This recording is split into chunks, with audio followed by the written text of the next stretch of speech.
Click Insert Project New Map and rename it Sioux Park Mapping.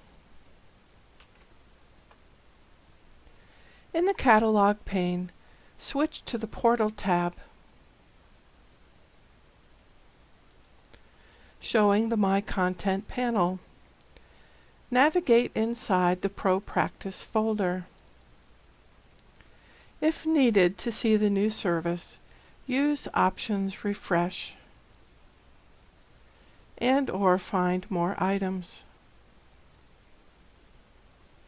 Find the Sioux Park Mapping feature layer and add it to the map.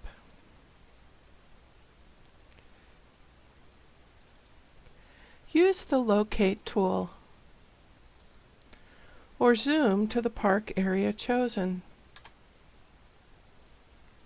With no features yet, the feature layers do not have valid extents, so zoom to layer won't work this time.